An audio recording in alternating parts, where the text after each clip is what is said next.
Arthur could negotiate a billion-dollar deal with a blink, but he couldn't look his daughter in the eye when she asked to dance. He stood in the center of the Grand Ballroom, the peak of Manhattan's social hierarchy, feeling the familiar weight of 1,000 expectations. Around him, the air smelled of expensive lilies and vintage champagne, a world he had conquered with clinical precision. Yet, his daughter Chloe sat in the periphery, her white dress spread like a fallen cloud around her chair, her legs held in the rigid grip of metal braces. To Arthur, those braces were a physical manifestation of his own failure, the one problem his vast wealth could not solve. The gala was supposed to be a triumph of optics, a celebration of his firm's anniversary.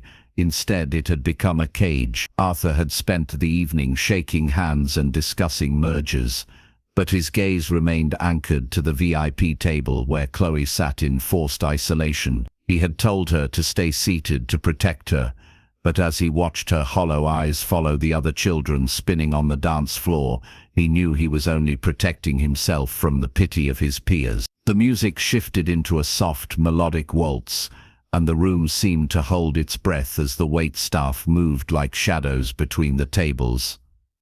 One waitress, Sarah, paused by Chloe. Unlike the elite guests, who looked at the girl with a mixture of sympathy and discomfort, Sarah looked directly at her. She saw the way Chloe's fingers tapped the rhythm against the tablecloth. Sarah set her tray down on an empty chair, an act of defiance against every protocol of the establishment. "I've been looking for a partner who knows how to lead," Sarah said, her voice carrying through the sudden hush of the nearby tables. Chloe looked up, her breath catching. She glanced toward her father, seeking a permission she already knew was denied. Arthur's hand tightened around his glass. He saw the manager, Thornton, beginning to move toward them with a face like thunder. "Chloe, sit down," Arthur commanded, the words sounding metallic and cold in the vast space. But Sarah didn't flinch. She reached out a hand, waiting for the girl to take the first step. In that moment, the power dynamic of the room shifted. The billionaire father, the one who controlled markets and moved mountains of capital, was paralyzed by a simple invitation. Chloe took Sarah's hand, and the screech of her braces against the polished floor echoed like a gunshot. As they moved onto the dance floor, Sarah didn't try to guide the girl or rush her through the steps. She lowered her center of gravity, adjusting her own stride to match Chloe's uneven pace. For the first time in years, Chloe wasn't being managed or corrected. She was leading. Sarah followed every tilt of the girl's head and every tentative slide of her foot, turning the struggle into a choreographed act of dignity. Arthur watched, his chest tightening with a sensation he hadn't felt since his wife had died. He realized that for 2 years he had been building a cage of gold and glass around his daughter, convinced that if she couldn't be perfect, she shouldn't be seen. But here was a woman who had nothing in the eyes of the world, teaching his daughter that she was already enough. The shame that had dictated Arthur's life began to crumble, replaced by a fierce, protective pride. When the manager stepped forward to intervene, threatening to fire Sarah for her unprofessionalism, Arthur finally took a step. He didn't use his voice to crush the woman, he used it to defend her. "Leave her," Arthur said, his voice echoing with a new kind of authority. He walked toward the center of the floor, not to stop the dance but to witness. He saw the transformation in Chloe's eyes, fear giving way to intense concentration, and then to a shy, radiant pride. The gala ended, but the world Arthur had built was gone. As they left the ballroom, he didn't pick Chloe up to hide her away in the back seat of the limousine.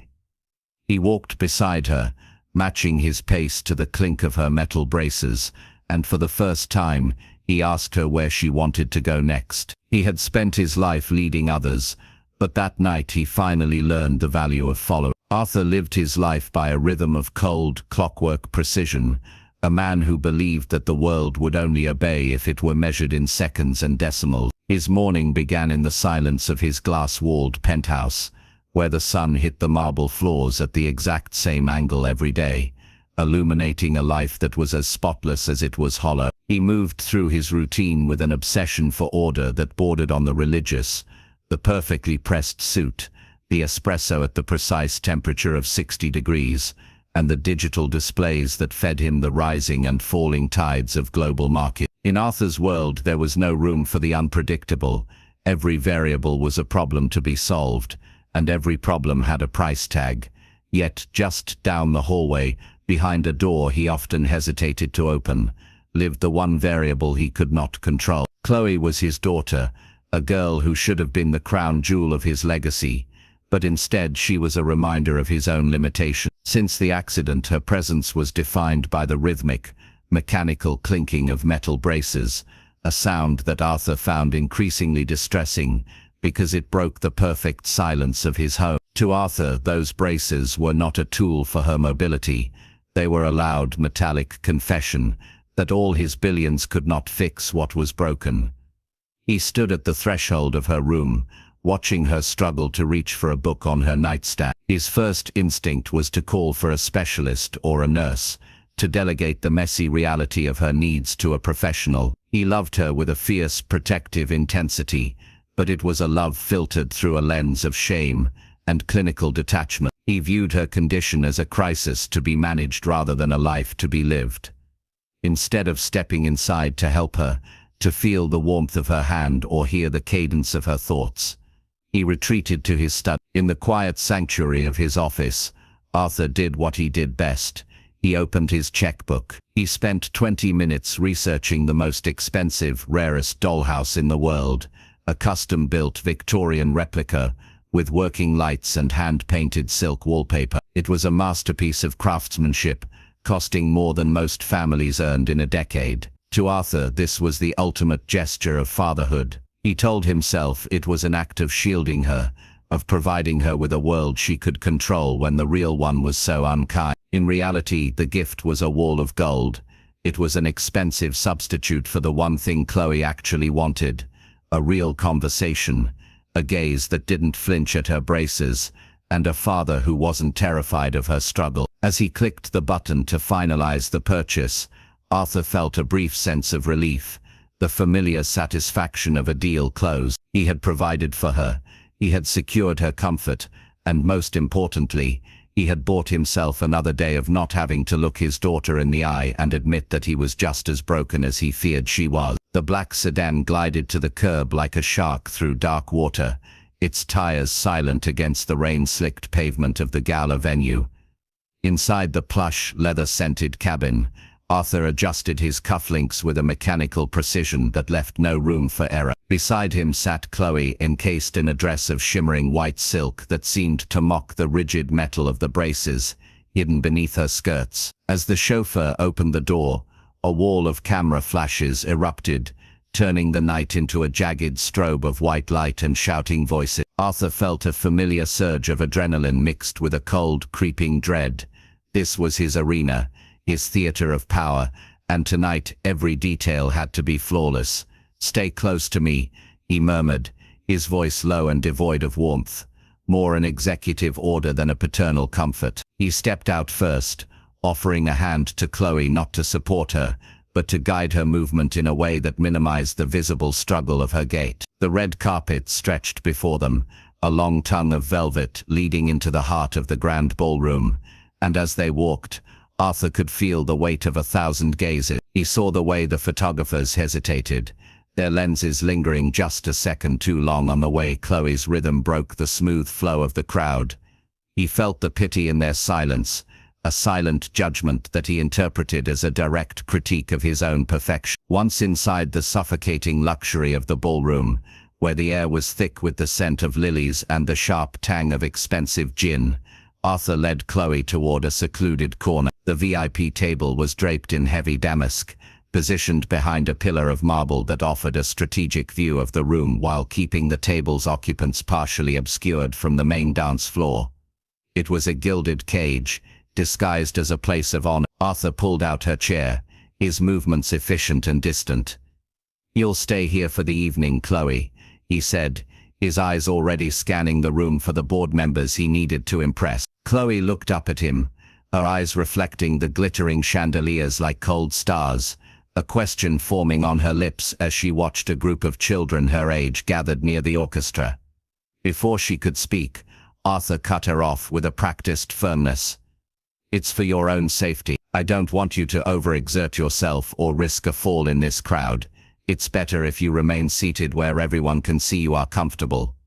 He patted her hand, a gesture that felt as stiff as the starch in his tuxedo shirt. To Chloe, the words "overexert yourself" were merely a polite synonym for "remain invisible," a directive to stay in the background so as not to disrupt the curated image of Arthur's perfect life. As he turned away to join a circle of men in dark suits, leaving her alone with a glass of sparkling water and the rhythmic clinking of her own braces, Arthur convinced himself he was being a protector. He believed he was shielding her from the world, unaware that he was actually shielding the world from the daughter he didn't know how to truly love. The grand ballroom was a symphony of excess, a swirling vortex of silk and gold that seemed to move with a life of its own, yet Chloe remained the stationary axis upon which nothing turned. From her position behind the marble pillar, the world was a blur of motion she could observe but never touch. She sat with her hands folded in her lap, the expensive Victorian dollhouse her father had bought her earlier that morning already a forgotten ghost in her mind.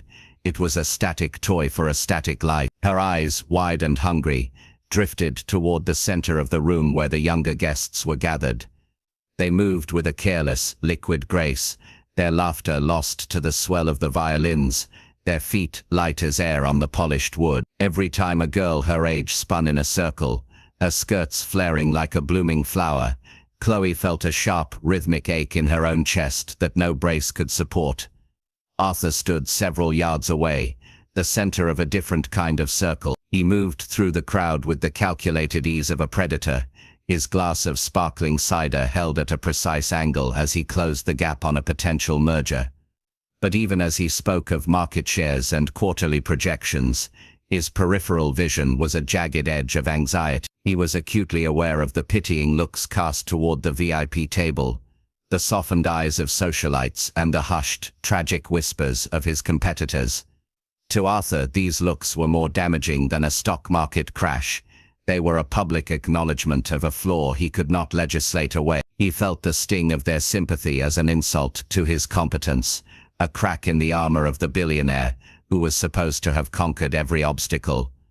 The more he felt the room's collective gaze soften into compassion, the more his own heart hardened into a defensive shell. Every time he caught a guest glancing from him to his seated daughter, he felt a surge of irrational resentment, not at the guests, but at the situation that made him feel so vulnerable. He signaled a waiter to move a decorative floral arrangement slightly to the left, further obscuring Chloe's profile from the main thoroughfare of the room. He told himself he was protecting her from the cruel eyes of the elite, but in truth he was deepening the walls of her isolation to save his own pride.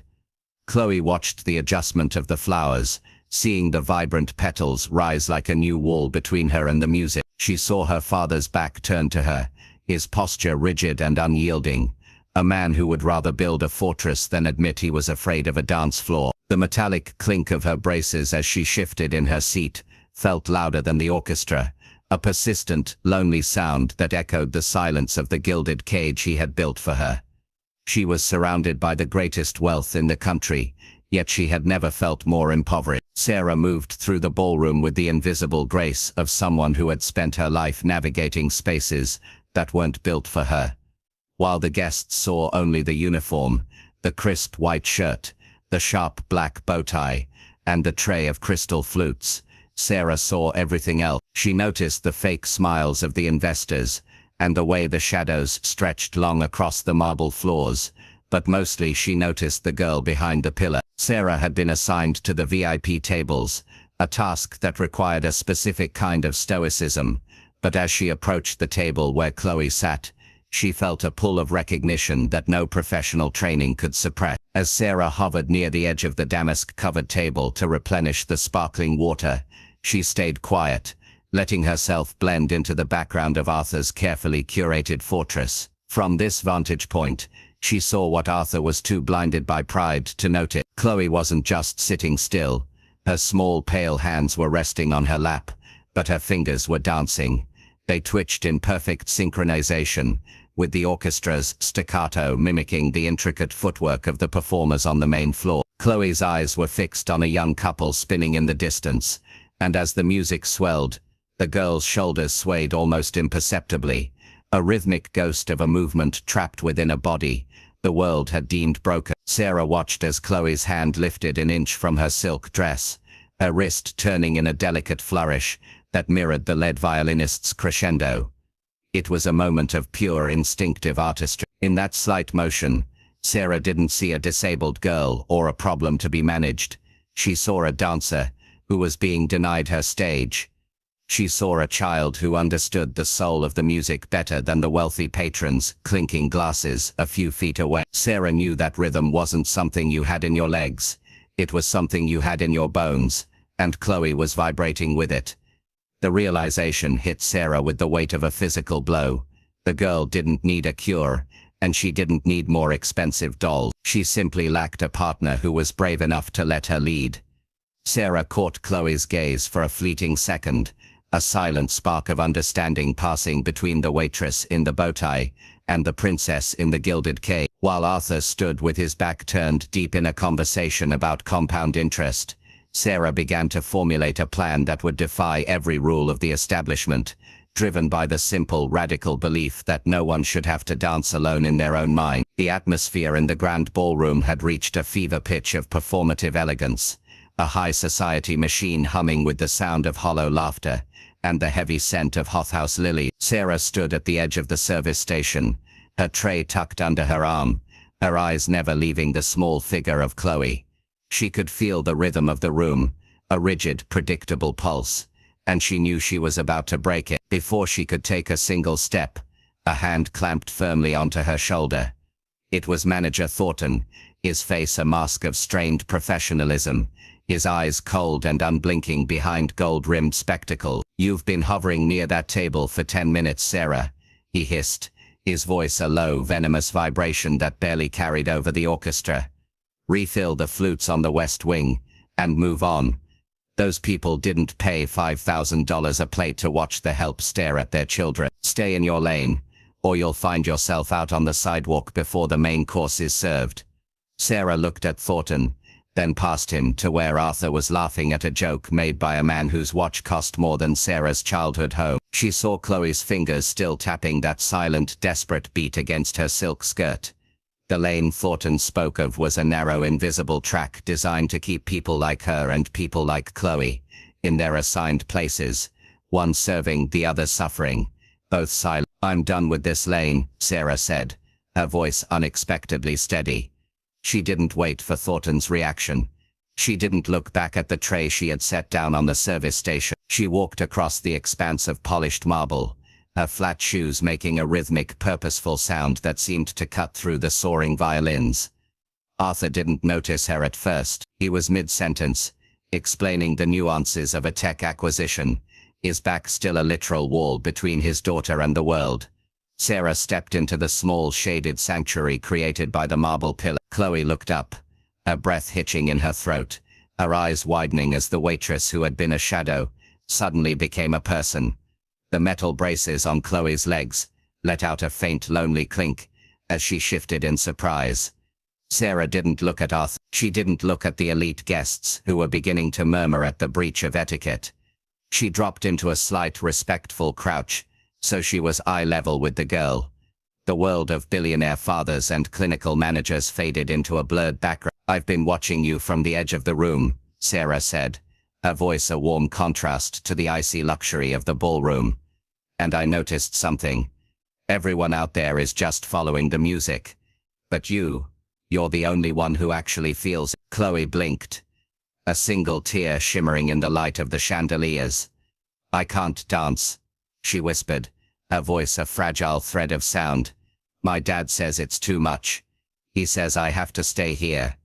Sarah reached out her hand, palm up, an open invitation that required no checkbook to fulfill. "Your dad is wrong about a lot of things," Sarah replied with a soft, knowing smile. "And I've been looking for a dance partner who knows how to lead. I think that partner is you. Will you show me how it's done?" The silence that followed was the heaviest thing in the room. Arthur had finally turned around, his face draining of color, his mouth opening to deliver a rebuke that would end Sarah's career.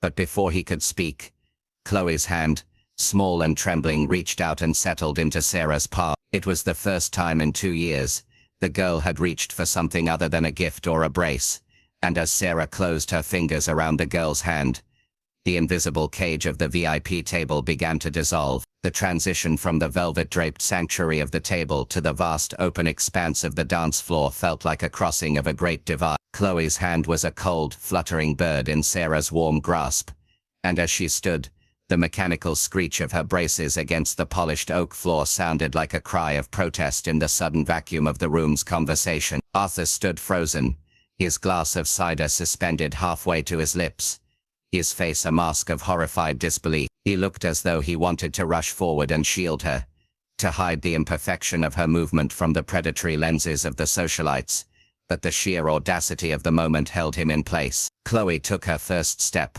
a hesitant, dragging motion that tilted her small frame to the left. In any other setting, a partner would have gripped her tighter, trying to hoist her up or steer her toward a conventional posture. But Sarah did the opposite. She loosened her hold, allowing Chloe's weight to dictate the lean, and then she mirrored it. When Chloe's hip dipped, Sarah's followed. When Chloe paused to find her balance, Sarah remained a statue of patient grace, her eyes never leaving the girl's face. It was a silent conversation, a radical surrender of authority that the grand ballroom had never witnessed. "It's your rhythm, Chloe," Sarah whispered over the rising swell of the strings. "I'm just the shadow. You tell me where we're going." A second step followed, then a third. Chloe's movements were not the fluid, effortless spins of the other children. They were jagged, percussive, and intensely deliberate. But because Sarah was following her, reacting to the tilt of Chloe's shoulders and the specific cadence of her braces, the struggle transformed into a new kind of language. They weren't fighting the disability. They were using it as the choreography. The metallic clink slide of the braces began to syncopate with the orchestral beat, creating a raw, honest counterpoint to the polished perfection of the gala. The room began to shift. The murmurs of inappropriate and the hushed tones of scandalized gossip died away, replaced by a profound, uncomfortable silence that gradually warmed into awe. The image was striking. The waitress in her stark black and white uniform, a woman the room had spent all night ignoring, dancing with the billionaire's daughter in her cloud of white silk, a girl the room had spent all night pitying. Together, they occupied the dead center of the floor, a space Arthur had spent thousands of dollars to ensure his daughter would never have to navigate. Sarah watched Chloe's face change, the intense concentration, the furrowed brow of a girl used to being handled, began to melt. A small defiant light ignited in Chloe's eyes. She realized that for the first time since the accident, she wasn't being corrected. She wasn't a problem to be solved or a doll to be positioned. She was the conductor of this moment. She began to lead with more confidence, her hand pressing firmly into Sarah's, as she dictated a slow, graceful turn. Arthur watched from the edge of the circle, his heart hammering against his ribs in a way that no board meeting had ever provoked. He saw his daughter, really saw her, not as a collection of symptoms and shattered dreams, but as a person possessing a fierce, untapped agency. The white dress and the black bow tie moved in a perfect, unorthodox harmony, and as the final note of the waltz lingered in the rafters, the billionaire realized that the most beautiful thing he had ever seen wasn't something he had bought. It was something he had almost prevented from happening. Arthur retreated into the dim periphery of the ballroom, the shadows of the heavy velvet curtains swallowing his tailored silhouette as he became a spectator in his own empire. For years he had viewed his life through the prism of a ledger. There were assets to be grown and liabilities to be minimized. He realized now with a clarity that felt like a physical blow to the chest, that he had categorized Chloe as a liability, a precious, beloved one, but a liability nonetheless. He had looked at her and seen a list of nevers. She would never walk without sound. She would never navigate a room without eyes following her. She would never lead the life he had envisioned for her. But as he watched her now, the disabled label he had pinned to her soul began to curl and burn away in the heat of her joy. From the shadows, Arthur saw a girl he didn't recognize, Chloe wasn't looking at her feet, nor was she looking at the crowd to gauge their judgment. She was looking at Sarah with an expression of absolute radiant sovereignty. The power dynamic of the dance floor had been completely inverted. Sarah was moving like a reed in the wind, her entire physical presence tuned to the subtle shifts in Chloe's weight and the determined set of her jaw. Chloe was the one deciding when to turn. Chloe was the one determining the tempo of their movement. She was beaming, not with the fragile happiness of a child given a toy, but with the profound, grounded power of a human being who had finally been granted the right to own her own space. The sight shattered Arthur's carefully constructed world. He saw that his wealth, which he had always used as a shield to protect her, had actually been a shroud. Every specialist he hired, every expensive gift he bought, and every safe corner he carved out for her had been a brick in a wall that kept her from her own strength. He had been so obsessed with the idea of her being fixed that he had completely ignored her need to be heard. He had treated her like a porcelain artifact in a museum of his own grief, failing to see that she was a fire that needed air. The silence of the guests, which Arthur had initially feared as a sign of collective pity, now felt like a collective breath being held in reverence. He saw the socialites, people who normally spoke only of horse races and hedge funds, leaning forward, their faces stripped of their usual artifice. They weren't looking at a tragedy, they were looking at a triumph. And the tragedy, Arthur realized with a searing sense of guilt, was not his daughter's legs. The tragedy was his own blindness. He had spent 2 years mourning a daughter who was broken, while the girl in front of him was whole, vibrant, and capable of leading the way if only he had the courage to follow. The music began to fade into a gentle, lingering coda, and for the first time in his life, Arthur felt the insignificance of his billions. All his glass towers and steel empires were cold and lifeless compared to the spark of autonomy he saw in Chloe's eye. He stood in the dark, the champagne in the room turning to ash in his mouth. As he prepared to step out of the shadows, he was no longer the billionaire protector. He was a father who had been found wanting, and he knew that the next step he took would be the most important one of his life. The final notes of the orchestra drifted into the high, gilded rafters, leaving a silence that felt sacred. But the piece was short-lived. The rigid machinery of the gala, momentarily stalled by the sight of the dance, began to grind back into gear. Manager Thornton, his face a mottled shade of crimson that clashed with his formal wear, broke through the circle of guests. Like a jagged blade, he did not see the light in Chloe's eyes, or the sweat of honest effort on her brow. He saw only a breach of the establishment's sanctity. To him, the waitress in the black bow tie was a stain on the evening's perfection, a subordinate who had stepped out of the shadows and into a light she hadn't paid to inhabit. Thornton reached the center of the floor, his hand moving to grip Sarah's arm with a force that intended to yank her back into the kitchen and out of sight. "What do you think you're doing?" he hissed, his voice a sharp, ugly contrast to the lingering melody. "You've turned this event into a spectacle. You're finished here. Get out before I have security drag you to the curb." He turned his glare to Chloe, his tone shifting into a condescending, oily sweetness that was even more insulting. "And you, young lady, let's get you back to your table where it's safe. We can't have you causing any more scenes."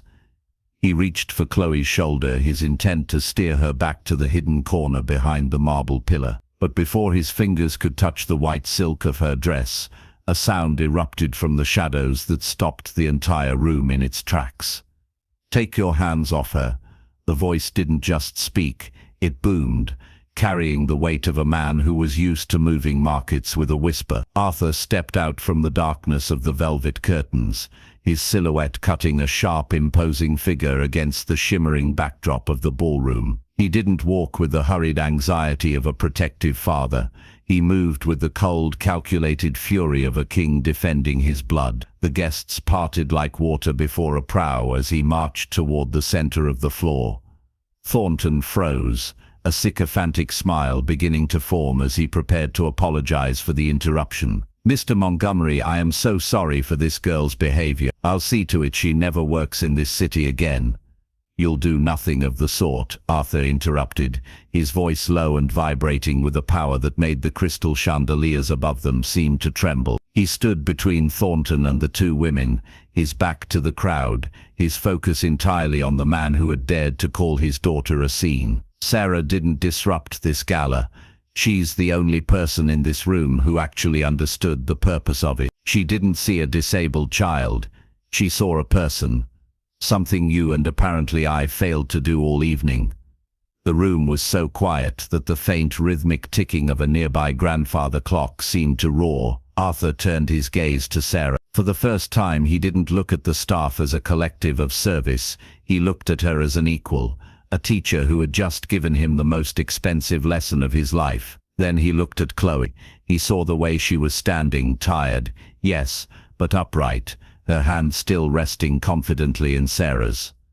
"Mr. Thornton," Arthur said, not turning back to the manager, "you are worried about the status of this event. I, however, am worried about the status of my daughter's spirit. Since you find her presence so inappropriate for your floor, consider my sponsorship of this venue terminated as of this moment." He looked around the room at the stunned elite, the billionaires and the power brokers, who had watched Chloe with pity only minutes before. "And if anyone here has a problem with my daughter leading a dance, you can find the exit alongside the manager." Arthur reached out. He didn't take Chloe's hand to lead her away, and he didn't pick her up to hide her struggle. He simply offered his arm, a silent request to join the ranks of those she chose to lead.